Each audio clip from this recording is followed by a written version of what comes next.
दोस्तों चलिए आज की वीडियो शुरू करते हैं।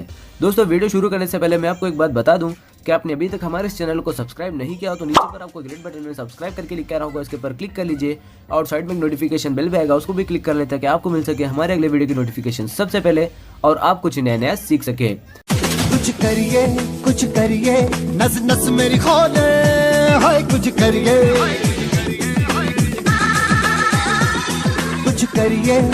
करिए बस बस बड़ा बोले, अब कुछ करिए। ओ कोई तो चल सिद्ध फड़िए, तू बेतरिए या मरिए, हाय कोई तो चल सिद्ध फड़िए, तू बेतरिए या मरिए।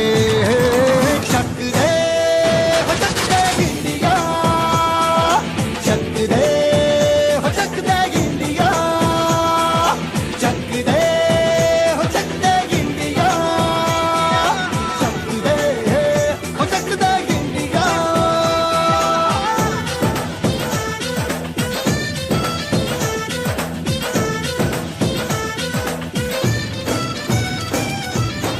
लड़ती पतंगों में, भिड़ती उमंगों में। નમસ્તે વિદ્યાર્થી મિત્રો, ગયા લેક્ચરમાં આપણે પ્રક્રિયા એન્થાલ્પી વિશે અભ્યાસ કર્યો.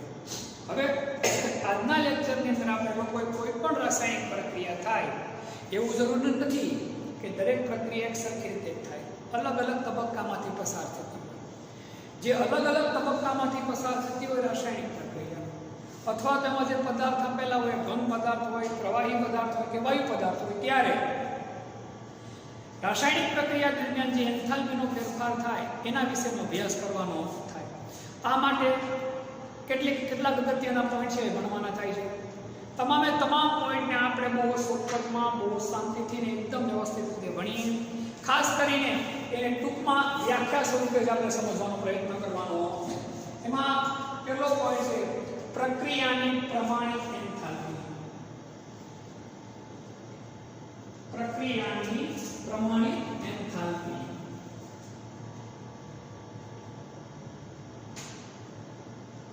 પ્રક્રિયાની પ્રમાણિત એન્થાલ્પી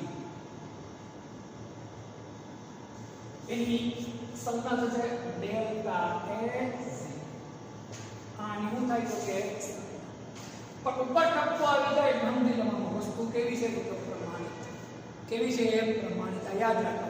ઉપર ટપકું હોય તો સમજી લેવાનું આપણે કે વસ્તુ કેવી છે તો કે ભાઈ પ્રમાણિત. કેવી છે? પ્રમાણિત. હવે આ પોઈન્ટ વિશે આપણે અભ્યાસ કરીએ. તો પ્રક્રિયાની પ્રમાણિત એન્થાલ્પી નક્કી કરવા માટે, કઈ એન્થાલ્પી નક્કી કરવા માટે તો કે પ્રમાણિત. પ્રમાણિત એટલે ચોક્કસ. એમાં જે કોઈ પણ પદાર્થ હોય, ઘટકો હોય, એ બધાને કઈ અવસ્થામાં લેવા પડે નહીં તો કે પ્રમાણિત અથવા તો મૂળભૂત અવસ્થામાં લેવા પડે છે. પ્રક્રિયા પ્રમાણિત એન્થાલ્પી. પ્રક્રિયા પ્રમાણિત એન્થાલ્પી દર્શાવવા માટે અથવા તો નક્કી કરવા માટે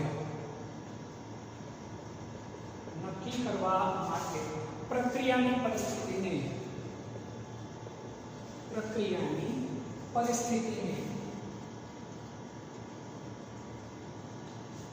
ક્યાં સુધી રાખવી પડે તો કે પ્રમાણિત અવસ્થામાં રાખવી પડે. કઈ અવસ્થામાં રાખવી પડે તો કે ભાઈ પ્રમાણિત અવસ્થામાં રાખવી પડે. તેની પ્રમાણિત અવસ્થામાં કેમાં તો કે ભાઈ પ્રમાણિત અવસ્થામાં દર્શાવવી પડે અથવા તો રાખવી પડે. હવે આના ઉપરથી આપણે વ્યાખ્યા જોઈએ. પ્રક્રિયા પ્રમાણિત એન્થાલ્પી એની વ્યાખ્યા આપણે જોઈએ કે ભાઈ જ્યારે પ્રક્રિયામાં ભાગ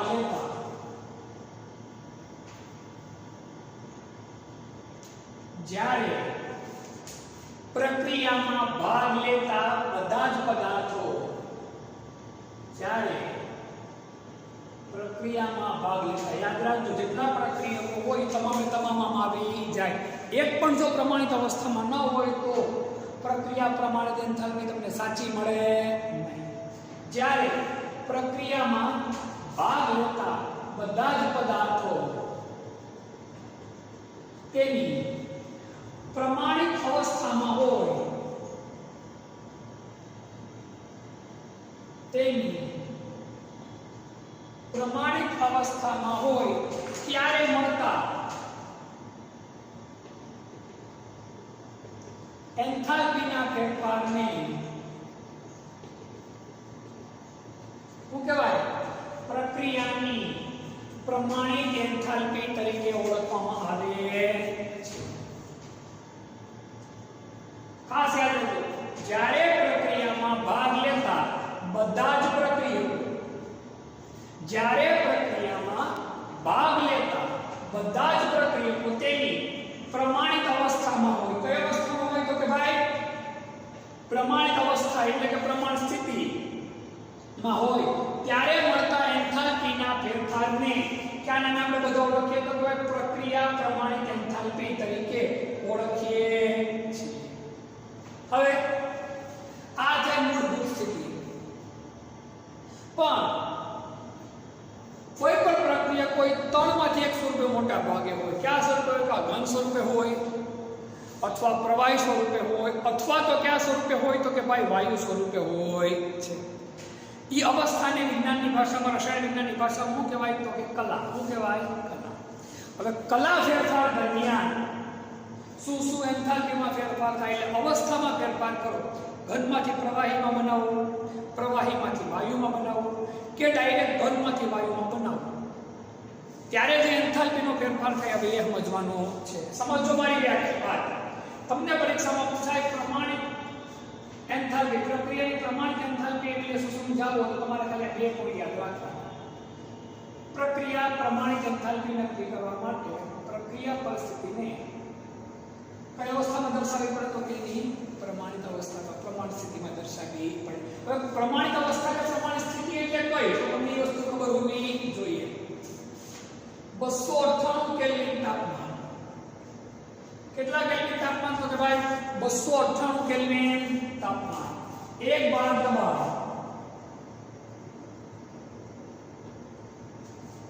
1 બાર દબાણ, 298 કેલ્વિન તાપમાન, 1 બાર દબાણ. પદાર્થના 298 કેલ્વિન તાપમાને 1 બાર દબાણે પદાર્થના શુદ્ધ સ્વરૂપને શું કહેવાય તો કે પ્રમાણિત સ્વરૂપ કહે છે. શું કહેવાય? પ્રમાણિત સ્વરૂપ કહે છે. હવે આ પ્રમાણિત સ્વરૂપ ઘન સ્વરૂપે હોય તો તેમાં કરવામાં આવે, પ્રવાહીમાં કરવામાં આવે, ડાયરેક્ટ વાયુમાં કરી લેતા પદાર્થ પ્રવાહી હોય તો પ્રવાહીમાં તમારું રૂપાંતર થાય કે પ્રવાહીમાં, ત્યારે જે એન્થાલ્પીનો ફેરફાર થાય હવે એ સમજવાનો છે. પ્રક્રિયાની પ્રમાણિત એન્થાલ્પીમાં અત્યારે આટલું લખવાનું. હવે અવસ્થામાં ફેરફાર થાય. મેં તમને આગળ કીધું અવસ્થા કે કલા કે બંને શબ્દ એક જ. ઘનમાંથી પ્રવાહી બને, પ્રવાહીમાંથી શું બને? વાયુ બને. ઘનમાંથી પણ સીધું વાયુ બને. ઉદ્ધવપાતી પદાર્થ હોય કે ઘનમાંથી સીધો શું બને તો કે વાયુ. આપણે કપૂરને સળગાવો તો ઘનમાં સીધું વાયુ બની જાય. કોલસો સળગાવો તો ઘનમાં સીધું શું બને તો કે વાયુ. પ્રવાહી સ્વરૂપ બનતો નથી. તો આવા જે બધા પદાર્થો હોય છે ને ઉદ્ધવપાતી પદાર્થો તરીકે આપણે બધા ઓળખીએ છીએ. કયા પદાર્થો તરીકે ઓળખીએ તો કે ઉદ્ધવપાતી પદાર્થો. તો ખાસ યાદ રાખજો તમે બધા, પદાર્થની એક અવસ્થામાંથી બીજી અવસ્થામાં રૂપાંતર થાય એને શું કહેવાય તો કે કલામાં. અવસ્થા અથવા શું તો કે ભાઈ કલા. એક કલા અથવા તો એક અવસ્થામાંથી બીજી અવસ્થામાં રૂપાંતર કરો એટલે લગભગ તમારે ઉષ્મા શું કરવી પડે તો કે આપવી પડે. શું કરવી પડે? આપવી પડે.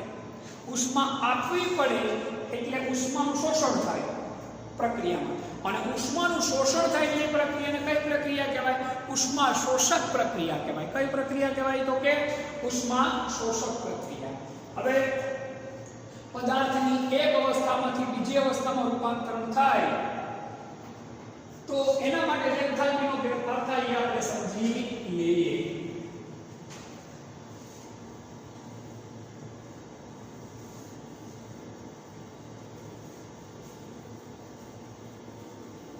માત્ર વ્યાખ્યાઓ સમજવાની છે, વધુ આમાં ઉતરવાની આપણે જરૂર નથી કોઈ જગ્યા પર, કારણ કે વ્યાખ્યા આપણે આગળ 12મા ધોરણ માટે કામની છે.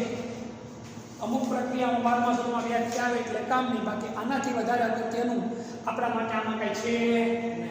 તો પ્રમાણિત ગલન એન્થાલ્પી, પ્રમાણિત ગલન એન્થાલ્પી,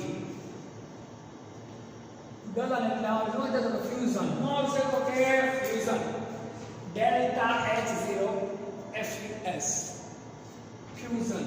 આ એવું કહી દો કે સમજા તમે અલગથી પણ લખી શકો.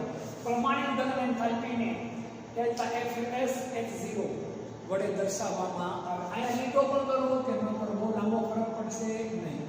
ઉપર ગોળ મીંડું એટલે ટપકો તો પ્રમાણિત આવી જાય. એ સમજવા માટે કાફી એટલું છે આપણા બધા માટે. હવે આની માટે આપણે વ્યાખ્યા કરીએ તો કે ગલન, ગલન એટલે ગરમ કરીએ અને ગલન બિંદુ ઉપર ગરમ કરીએ એના માટે ગલન બિંદુ ઉપર આધારિત છે ગલન શબ્દ. ગલન બિંદુ કોનું હોય? હંમેશા ઘન પદાર્થ. કોનું હોય? ઘન પદાર્થ. પ્રવાહી પદાર્થનું શું હોય તો કે ઉત્કલન બિંદુ હોય. શું હોય? ઉત્કલન બિંદુ. અહીંયા ઘન પદાર્થનું ગલન બિંદુ એટલે આપણે વાત કયા પદાર્થની કરવાની છે તો કે ઘન. ઘનનું કેમાં રૂપાંતર થાય તો કે પ્રવાહીમાં. કેમાં? તો કે પ્રવાહીમાં. ત્યારે જે એન્થાલ્પીનો ફેરફાર થાય એને કઈ એન્થાલ્પી કહેવાય? પ્રમાણિત ગલન એન્થાલ્પી તરીકે ઓળખવામાં આવે છે. જોઈએ વ્યાખ્યા તો કે ભાઈ 1 મોલ ઘન પદાર્થ, 1 મોલ ઘન પદાર્થ, 1 મોલ ઘન પદાર્થ તેના ગલન બિંદુએ અને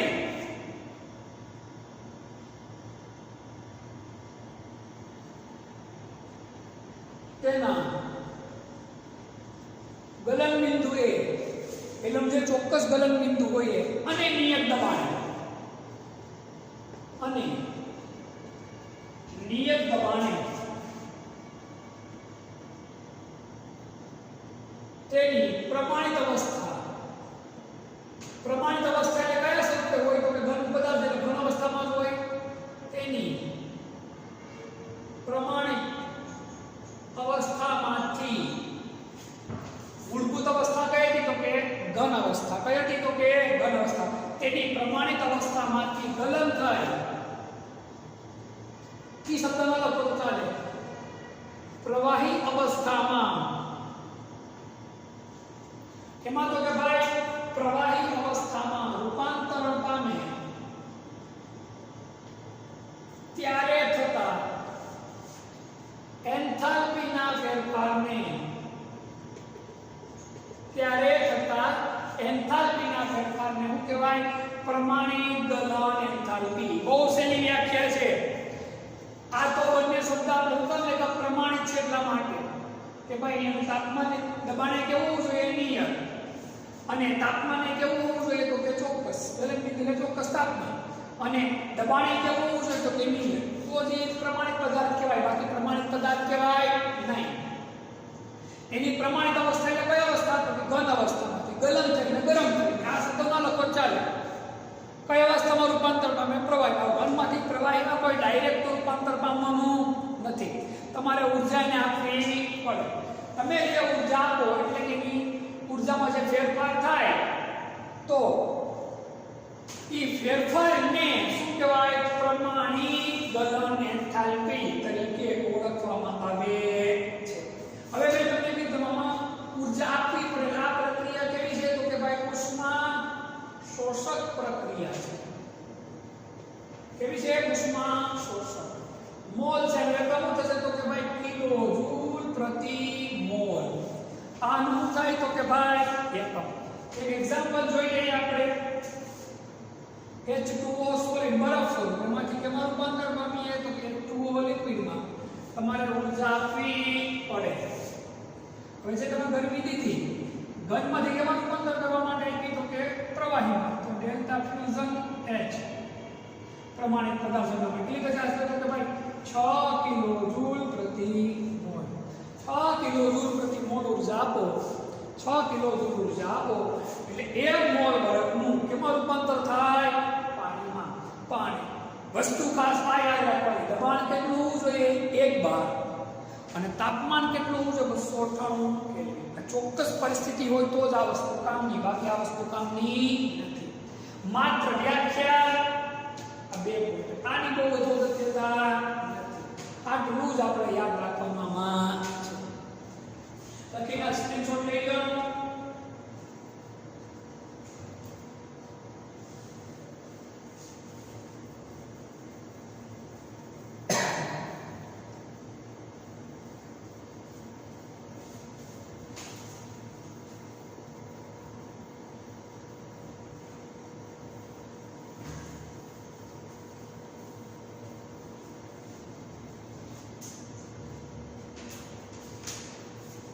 પછી વધુ અગત્યનો પોઈન્ટ છે બાષ્પન એન્થાલ્પી.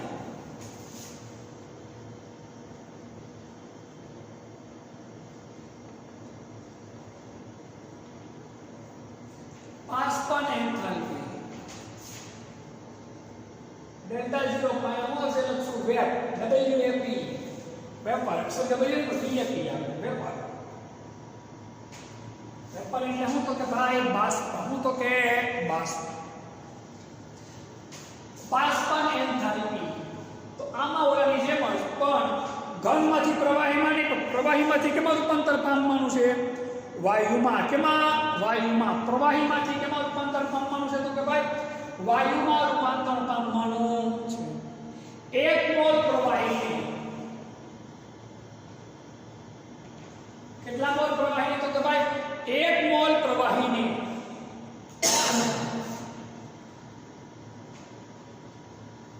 1 મોલ પ્રવાહીના તેના ઉત્કલન બિંદુ, ઓલામાં ગલન બિંદુ, તો આમાં શું આવશે? તો કે ઉત્કલન બિંદુ. તેના ઉત્કલન બિંદુના અચળ તાપમાને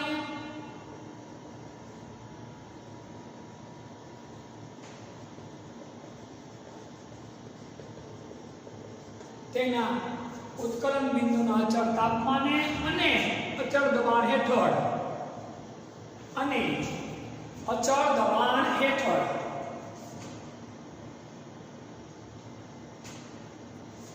બાષ્પમાં રૂપાંતર કરવા માટે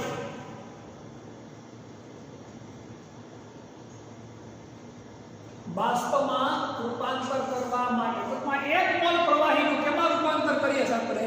બાષ્પમાં. ખાલી સ્થિતિ કેવી રાખવાની છે? પ્રમાણિત. કારણ કે અહીંયા શબ્દ શું છે? પ્રમાણિત. ખરેખર નામ બોલાય પ્રમાણિત બાષ્પન એન્થાલ્પી બોલવું જોઈએ. શું બોલવું જોઈએ આપણે લોકોએ? પ્રમાણિત બાષ્પન એન્થાલ્પી. બાષ્પન એન્થાલ્પી નહીં પણ પ્રમાણિત બાષ્પન એન્થાલ્પી શબ્દ વાપરવો જોઈએ. દબાણ હેઠળ બાષ્પમાં રૂપાંતર કરવા માટે જરૂરી ઊર્જાને શું કહેવાય? બાષ્પન એન્થાલ્પી અથવા તો પ્રમાણિત બાષ્પન એન્થાલ્પી તરીકે ઓળખવામાં આવે. આમાં પણ ઊર્જાની જરૂર પડે, ઉષ્માની જરૂર પડે. એટલે કેવી છે? ઉષ્મા શોષક પ્રક્રિયા. તેથી ઉષ્મા શોષક પ્રક્રિયા કઈ પ્રક્રિયા છે?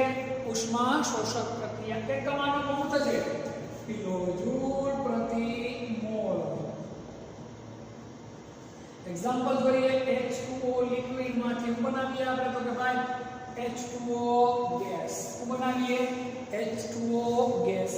H2O લિક્વિડ માંથી આપણે શું બનાવીએ તો કે H2O ગેસ. આશરે કેટલી ઊર્જા જોશે? તો કે ભાઈ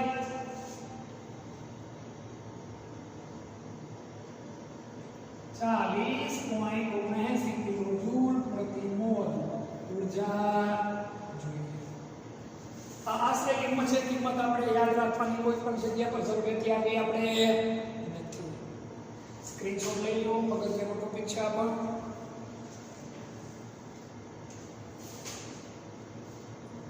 વધુ અગત્યનો પોઈન્ટ છે ઉર્ધ્વપાતી એન્થાલ્પી. क्या कई एंथैल्पी तो करे तो के भाई उर्ध्वपाती एंथैल्पी अथवा तो उर्ध्वपातन एंथैल्पी.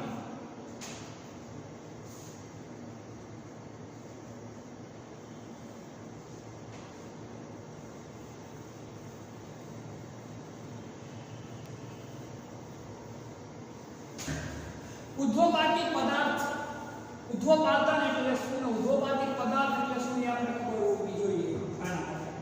અગાઉ આ શબ્દ વિશે આપણે સબ SUB ડેલ્ટા SUB સબ ઉદ્ધવપાતન શબ્દનો અર્થ ખબર હોવો જોઈએ. ઘન પદાર્થને ગરમી આપો. કોને ગરમી આપો? તમે બધાય તો કે ભાઈ ઘન પદાર્થને ગરમી આપો. પ્રવાહીમાં રૂપાંતર પામે નહીં, સીધે સીધું ઘનમાંથી કેમાં રૂપાંતર પામે? વાયુમાં. તો એવા પદાર્થને કયો પદાર્થ કહેવાય? તો કે ઉદ્ધવપાતી પદાર્થ કહેવાય. કયો પદાર્થ કહેવાય? ઉદ્ધવપાતી પદાર્થ તરીકે ઓળખવામાં આવે છે. ઘનનું પ્રવાહીમાં નહીં, પરંતુ સીધે સીધું જ કેમાં રૂપાંતર થઈ જાય? તો કે ભાઈ વાયુમાં. તો એવા પદાર્થને ઉદ્ધવપાતી પદાર્થ તરીકે ઓળખવામાં આવે છે. અને એવી પ્રક્રિયાને કઈ પ્રક્રિયા કહેવાય? તો કે ઉદ્ધવપાતી પ્રક્રિયા. આ ઉદ્ધવપાતી પ્રક્રિયા દરમિયાન જે ઊર્જાનો ફેરફાર થાય એને શું કહેવાય? ઉદ્ધવપાતન એન્થાલ્પી તરીકે ઓળખવામાં આવે. જોઈએ વ્યાખ્યા. એક મોલ ઘન પદાર્થને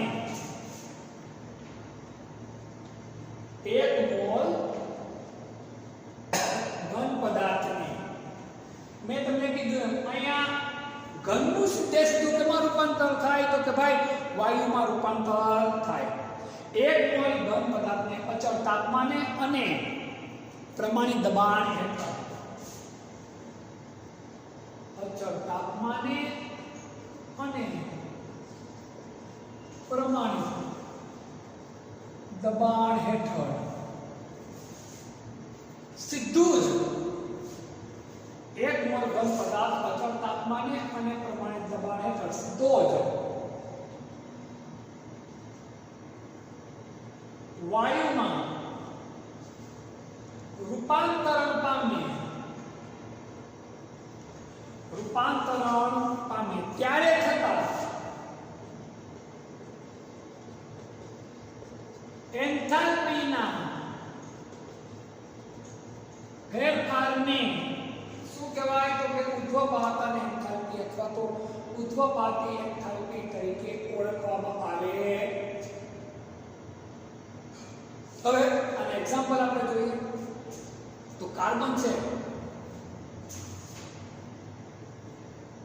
આનું સીધે સીધું કેમાં રૂપાંતર થાય? તો કે કાર્બન ગેસમાં. કેમાં રૂપાંતર થાય? કાર્બન ગેસમાં. રૂપાંતર સીધે સીધું થાય. આના માટે આશરે ઘનમાં સીધું કેમાં રૂપાંતર થાય? ગેસમાં. આશરે કેટલી ઊર્જા આપવી પડે? આપણે 716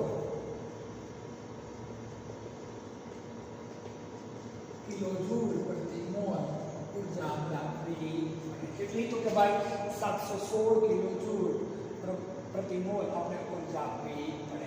કાર્બન ડાયોક્સાઇડમાં પાવર બને CO2 gas form, solid form, એનું ઘન સોલિડ સૂકો બરફ જેને કહેવાય. આમાંથી કાર્બન ડાયોક્સાઇડ ગેસ રૂપમાં તમારે લોકોએ રૂપાંતર પામવું હોય. એટલે કે ઘનમાંથી સીધે સીધો કેમાં રૂપાંતર પામવું હોય આપણે? તો કે ગેસમાં. તો આશરે કેટલી ઊર્જા આપવી પડે? તો કે ભાઈ 73 કિલોજૂલ પ્રતિ મોલ ઊર્જા આપણે આપવી. આ ઉદ્ધવપાતી પદાર્થના શું થયા? તો કે ભાઈ ઉદાહરણ થયા. હવે એક અવસ્થામાંથી સ્ક્રીનશોટનો લઈ લો. આ એક અવસ્થામાંથી બીજી અવસ્થામાં રૂપાંતર થાય પદાર્થ. એક અવસ્થામાંથી કઈ અવસ્થામાં રૂપાંતર પામે? તો કે ભાઈ બીજી અવસ્થામાં રૂપાંતર પામે. ખાસ સમજો વસ્તુ આ પદાર્થ આના ભેગો કોઈ નથી. અલગ સમજવા માટે પદાર્થ એક અવસ્થામાંથી બીજી અવસ્થામાં રૂપાંતર પામે ત્યારે આ એન્થાલ્પીનો ફેરફાર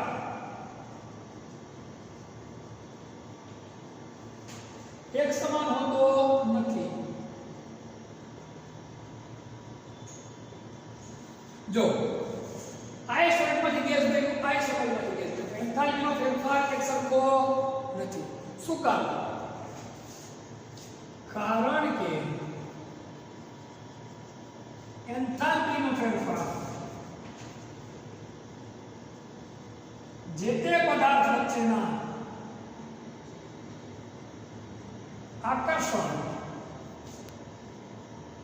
અને અન્ય બંધો પર બંધ પર આધાર રાખે પદાર્થનું આકર્ષણ કેવું છે અને એમાં કયા પ્રકારના બંધ બન્યા છે એની ઉપર આધાર રાખે છે. આ સમજવા માટેની વાત છે અને સમજવાની વાત મનમાં પ્રશ્નો ઉભો થાય કે સાહેબ આનું હાથ શોધોના 73 કેમ તો કાંઈ બંધ મેમ્બર બનાવે એટલા જ આ બંધના પરમાણુ હોય બંધની મજબૂતાઈ કેવી તો કે વધારે. બીજું આ એક જ પદાર્થ બંધ સ્વરૂપે હોય એટલે સ્ફટિક રચના વધારે મજબૂત હોય.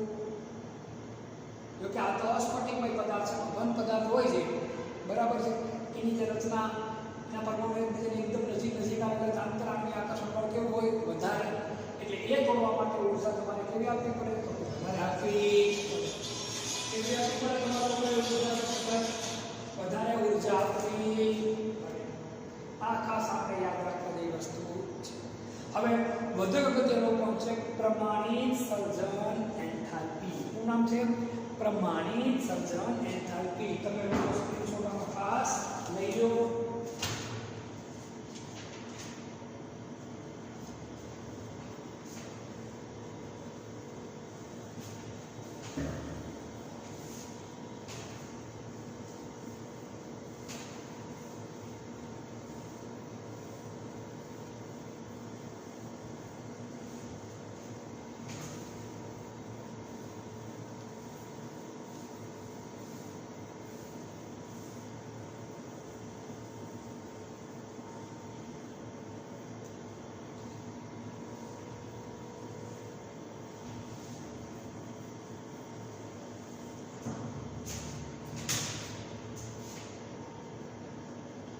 પ્રમાણિત સર્જન એન્થાલ્પી.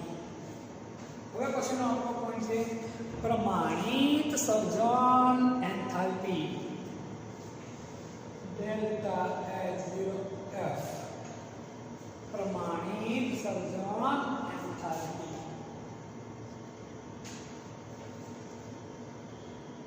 એકદમ અગત્યનો પોઈન્ટ. અને ભૂતકાળમાં તમે લોકોએ બોર્ન હેબર ચક્ર સમજેલા હશો કદાચ નવમા ધોરણમાં તો એને આધારિત રાખવાનો છે. બહુ જ સહેલો પોઈન્ટ છે.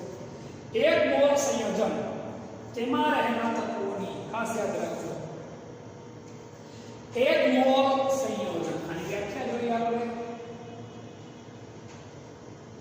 એક મોલ સંયોજન પ્રમાણિત સર્જન એન્થાલ્પી. તો ભાઈ એક મોલ સંયોજન તેમાં રહેલા તત્વોની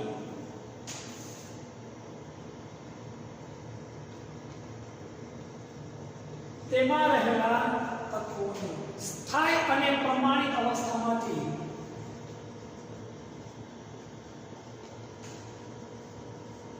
અને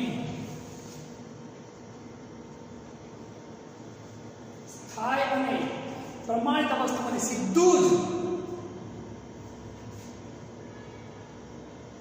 બની જાય.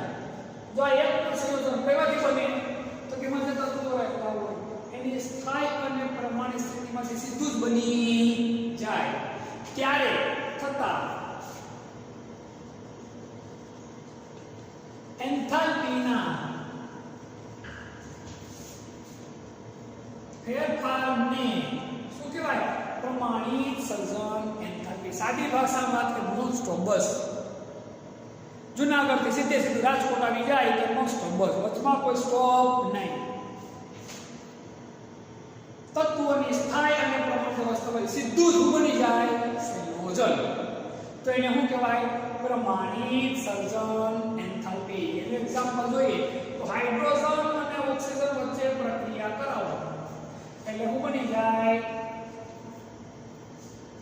તો કે હાઇડ્રોજન પેરોક્સાઇડ. H2O નું નામ શું છે? Hydrogen peroxide. આની બનાવટ આપણે લોકો ભણશું આગળના ચેપ્ટરમાં બીજા સેમેસ્ટરની અંદર. ઈ હાવ ટૂંકો એનો સિલેબસ ઘણો બધો ટૂંકો છે આપણા માટે. અમુક પાઠ તો બહુ જ નાના આપણા માટે બનશે અને મજા આવશે. H2 + 1 H2O. આ દરમિયાન પ્રમાણિત સર્જન એન્થાલ્પી કેટલી થાય? તો કે ભાઈ ખાલી ઉપર ટપકું કરો તો એ ખોટું પડશે. ને કેટલી થાય? તો કે -285 પોઈન્ટ 8 કિલોજૂલ પ્રતિ મોલ 285.8 કિલોજૂલ પ્રતિ મોલ માઈનસ કેટલી ઉર્જા ઉત્પન્ન થાય પણ એક યાદ રાખવાનું કોઈ દી કોઈ સમીકરણ ઉડતું હોય નહીં એટલે ખરેખર સમીકરણ આ રીતે ન લખતા આપણે આને આ સમીકરણ આ રીતે લખીએ 2 મોલ બને 2 મોલ બને એટલે આ એક કેવા થઈ જશે તો કે ભાઈ ડબલ કેવા થઈ જાય તો કે ડબલ 571.6 કિલોજૂલ પ્રતિ મોલ ઉર્જા ઉત્પન્ન આટલું આપણે યાદ રાખવાનું હવે વધુ અગત્યનો પોઈન્ટ છે ઉષ્મા રાસાયણિક સમીકરણ અને ત્યારબાદ જોઈએ એસ ઉષ્મા સંકલનનો નિયમ ઉષ્મા રાસાયણિક સમીકરણ સ્ક્રીનશોટ આપનો લઈ લો બધાય ઉષ્મા રાસાયણિક સમીકરણ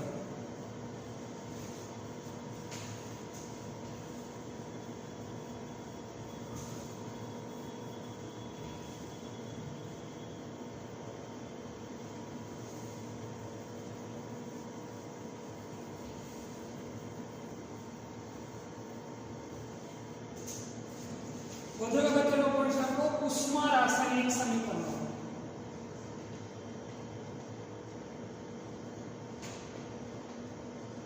ઉષ્મા રાસાયણિક સમીકરણો છે જે આપણે સમજવાનું આ પરીક્ષાની દ્રષ્ટિએ નથી તમને પણ સમજણની દ્રષ્ટિએ આપણા માટે વધારે અગત્યની વસ્તુ છે આ વસ્તુ સમજેલા આપણે હોવા જોઈએ જો કે તમને આ બધી માહિતી આના વિશે જે માહિતી સમજાવવા માંગુ છું તમને લગભગ બધી માહિતી આવડતી હશે કારણ કે સમીકરણ સંતુલનને લગતી વાત છે કોને લગતી વાત છે તો કે ભાઈ સમીકરણ સંતુલનને લગતી વાત છે કે ભાઈ પ્રક્રિયક અને નિપજ એનો જથ્થો કઈ રીતનો હોવો જોઈએ એને લગતી વાત છે ઘણા વિદ્યાર્થીઓના મગજમાં એને લગતી દ્વિધા હોય તો એ દ્વિધા દૂર કરવા માટે આ પોઈન્ટ વધારે ઉપયોગી સાબિત થશે એન્થાલ્પીના ફેરફારો સહિત દર્શાવેલા સંતુલન સમીકરણને એન્થાલ્પીના ફેરફારો સહિત દર્શાવેલા સંતુલિત એન્થાલ્પીનો ફેરફાર સમીકરણ સંતુલિત હોવું જોઈએ પણ ભેગાભેગ સમીકરણમાં બીજું શું દર્શાવેલું હોવું જોઈએ આપણે લોકોએ તો કે ભાઈ એન્થાલ્પીનો ફેરફાર શું દર્શાવેલો હોવો જોઈએ તો કે એન્થાલ્પીનો ફેરફાર એન્થાલ્પીના ફેરફારો સહિત દર્શાવેલા સંતુલિત સમીકરણને ઉષ્મા રાસાયણિક સમીકરણ કહે શું કહેવાય ઉષ્મા રાસાયણિક સમીકરણ કહે શું કહેવાય તો કે ભાઈ ઉષ્મા રાસાયણિક સમીકરણ તરીકે ઓળખવામાં આવે છે હવે સંતુલિત પ્રક્રિયામાં કઈ પ્રક્રિયામાં તો કે સંતુલિત પ્રક્રિયામાં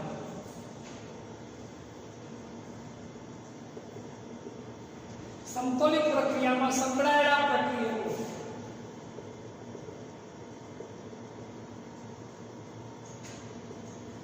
સંતુલિત પ્રક્રિયામાં સંકળાયેલા પ્રક્રિયકો અને નિપજોના ગુણાંકો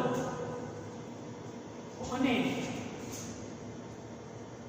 નિપજોના ગુણાંકો ખાસ સમજો કોઈ પણ રાસાયણિક પ્રક્રિયા કોઈ પણ સંતુલિત એટલે કે સંતુલનમાં હોય ગમે તે પ્રક્રિયા સંતુલનમાં જ હોય આપણે બનાવતા ન આવડતું હોય સમીકરણને સંતુલિત કરતા આપણને ન આવડતું તો વાત જુદી છે બાકી પ્રક્રિયા તો સંતુલનમાં જ હોય સંતુલિત પ્રક્રિયામાં સંકળાયેલા પ્રક્રિયકો અને નિપજોના ગુણાંકો એ કોની સંખ્યા દર્શાવે તેના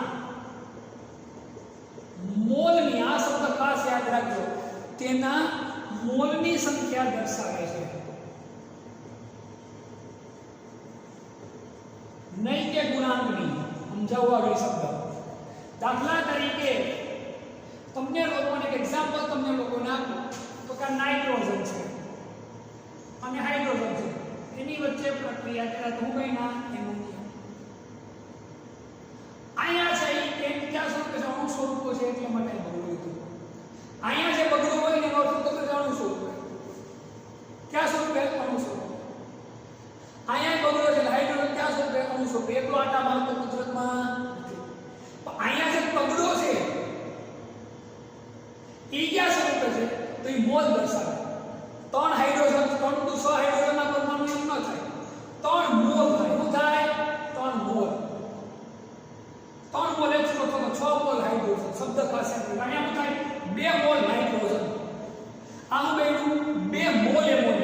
હું બન્યો 2 મોલ એમોનિયા શબ્દ આ સમજો આ જે આંકડો છે અહીંયા આ બધા આંકડા હું દર્શાવે ના મોલ દર્શાવે હું દર્શાવે તો કે મોલ ઈ કોઈ ગુણાંક નથી 2 એમોનિયાના પરમાણુ ન કહેવાય 2 મોલ એમોનિયા કહેવાય 2 પરમાણુ એમોનિયાના જેમ ન બોલે શું બોલાય 2 મોલ એમોનિયા બોલાય શું બોલાય મોલ રસાયણ વિજ્ઞાનની ભાષામાં અહીંયા જે આંકડા છે બધાને કોના સ્વરૂપે દર્શાવવામાં આવે તો કે મોલ સ્વરૂપે દર્શાવવામાં આવે આનો એકમ કિલોજૂલ પ્રતિ મોલ એકમ કયો છે તો કે કિલોજૂલ પ્રતિ મોલ તમે પ્રક્રિયા ઉલટાવો ખાસ સમજો વસ્તુ આ તમે કોઈ પણ રાસાયણિક પ્રક્રિયા કરી જેટલો એન્થાલ્પીનો ફેરફાર પ્રક્રિયા ઉલટાવો તો ફેરફાર કેટલો થાય એટલો જ થાય કેટલો થાય એટલો જ થાય એન્થાલ્પીમાં કોઈ પણ પ્રકારનો ફેરફાર થતો નથી સમજાવો હવે જો પ્રક્રિયા ઉલટાવો તો પણ એન્થાલ્પીનો ફેરફાર થાય સમાન રહે છે એન્થાલ્પીના ફેરફારની માત્રા બદલાતી નથી સમજાવવા ક્લિયર કરાવી દો બહુ સહેલો પોઈન્ટ છે દાખલા તરીકે નાઇટ્રોજન અને હાઇડ્રોજન વચ્ચે પ્રક્રિયા કરાવો એટલે હું બન્યો તો કે ભાઈ એમોનિયા હું બન્યો એમોનિયા આ દરમિયાન આ રાસાયણિક પ્રક્રિયા દરમિયાન ઊર્જા આપણી પડી તો આ દરમિયાન પ્રક્રિયા ઊર્જા આપણી કેટલી થશે આશરે તો કે -91.8 કિલોજૂલ પ્રતિ મોલ કેટલી થાય -91.8 કિલોજૂલ પ્રતિ મોલ હવે હું આ પ્રક્રિયાને ઉલટાવું આ પ્રતિવર્તી પ્રક્રિયા કેટલા માટે એમોનિયા હવે ઉલટાવતા પ્રક્રિયા ઉલટાવતા એમોનિયામાંથી નાઇટ્રોજન અને હાઇડ્રોજન બનાવો તો પણ પ્રક્રિયા એન્થાલ્પી કેટલી થશે તો કે 91.8 પણ અહીંયા છૂટી પડતી અહીંયા આપણે શું કરવી પડે તો કે ભાઈ આપવી પડે ઊર્જાનો ફેરફાર કેવો થાય તો કે સમાન કેવો થાય સમાન છૂટી પડે એટલે માઈનસ આપવી પડે એટલે પ્લસ બીજો કોઈ આંકડો બદલાતો નથી કહેવાય એમ માંગુ છું કે ઉષ્મા રાસાયણિક સમીકરણોમાં ઉલટાવી શકાય એવી પ્રક્રિયા પ્રતિવર્તી પ્રક્રિયામાં ઉષ્માનો ફેરફાર કેવો રહે તો કે સમાન જ બસ સમજવા માટેનો પોઈન્ટ છે બધું આમાં ઊંડું ઉતરવાની જરૂર નથી ત્યારબાદ જોઈએ હેસનો ઉષ્મા સંકલનનો નિયમ માત્ર આપણે નિયમમાં જ જોવાનું છે એમાં પણ વધુ ડિટેલમાં એમાં જવાની જરૂર રહેશે નહીં બહુ સરસ મજાનો અને સહેલાઈથી સમજાઈ જાય એવો નિયમ છે જોઈએ હેસનો ઉષ્મા સંકલનનો નિયમ સ્ક્રીનશોટ આનો લઈ લ્યો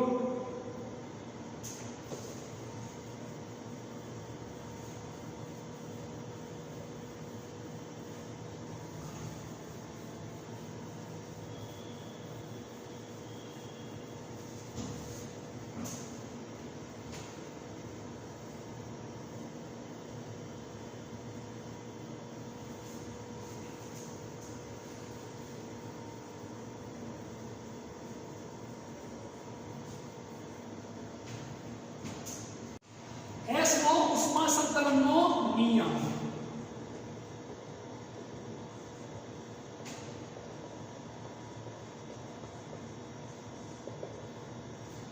આ બહુ સરસ નિયમ છે હેસનો ઉષ્મા સંકલનનો નિયમ એન્થાલ્પી અવસ્થા વિધેય છે એન્થાલ્પી શું છે તો કે ભાઈ અવસ્થા વિધેય છે અવસ્થા વિધેય એટલે શું તમને મેં અગાઉ કીધું હતું કે ભાઈ પ્રક્રિયામાં નિપજ બને પણ નિપજ બનાવવાની રીત કઈ એની હારે કાંઈ લાગે વળગે નહીં તમને 90% આવ્યા એની હારે લાગે વળગે 90% માટે તમે કેટલી મહેનત કરી શું કર્યું એની હારે કાંઈ લાગે વળગે નહીં રીત એટલે પદ્ધતિથી શું છે તો કે સ્વતંત્ર છે એન્થાલ્પી અવસ્થા વિધેય છે જે નિપજ બનવાની રીતથી શું છે તો કે સ્વતંત્ર નિપજ બનવાની રીતથી શું છે તો કે સ્વતંત્ર આના અભ્યાસ માટે તેના અભ્યાસ માટે આ નિયમ પૂછે તો કે ઉપયોગી છે. કયો નિયમ ઉપયોગી છે? હેસનો ઉષ્મા સંકલનનો નિયમ. નિયમ એકદમ સહેલો છે, બહુ આરામથી સમજાઈ જાય એવો કે જો પ્રક્રિયા જુદા જુદા તબક્કામાં થતી હોય, જો પ્રક્રિયા જુદા જુદા તબક્કામાં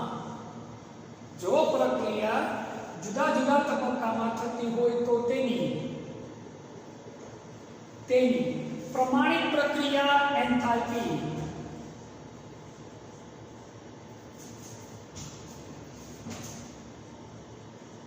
પ્રમાણિત પ્રક્રિયા એન્થાલ્પીનો શું બતાવ? તો કે જે આખી પ્રક્રિયા પૂરી થઈ ત્યારે જે ઊર્જાનો ફેરફાર થયો એને શું કહેવાય? તો કે ભાઈ પ્રમાણિત પ્રક્રિયા એન્થાલ્પી. આપણે અગાઉ આપણે ભણી જાય પ્રક્રિયાના મધ્યવર્તી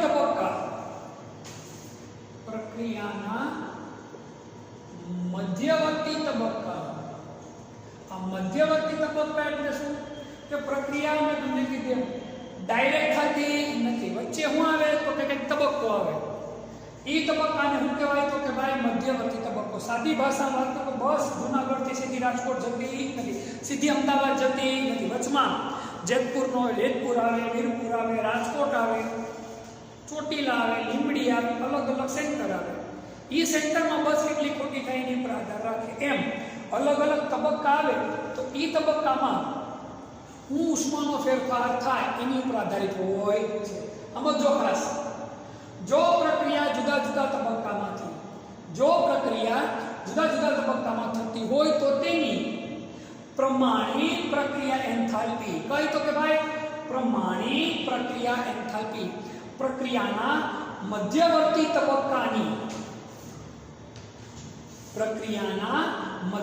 તબક્કા કે જેની અંદર તાપમાન, મધ્યવર્તી તબક્કા કે જેની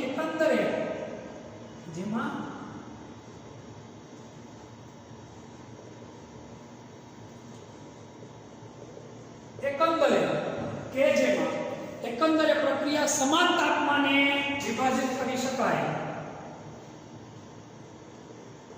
સમાન તાપમાને વિભાજિત કરી શકાતી હોય. સમાન તાપમાને આવી સમજાય છે, તમે લોકો પોઈન્ટ સમજાવી છે. સમાન તાપમાને વિભાજિત કરી શકાતી હોય તો તે પ્રક્રિયાઓની એન્થાલ્પીના સરવાળાને શું કહેવાય? તો કે ભાઈ પ્રમાણિત પ્રક્રિયા એન્થાલ્પી કહે છે. સરવાળો પ્રમાણિત પ્રક્રિયા એન્થાલ્પી જેટલો જ હશે. આ નિયમને કોનો નિયમ કહેવાય? તો કે હેસનો ઉષ્મા સંકલનનો નિયમ. સમજાવો નથી? આગળ સમજાઈ જશે. સોડિયમ અને ક્લોરીન વચ્ચે પ્રક્રિયા કરાવો એટલે હું બની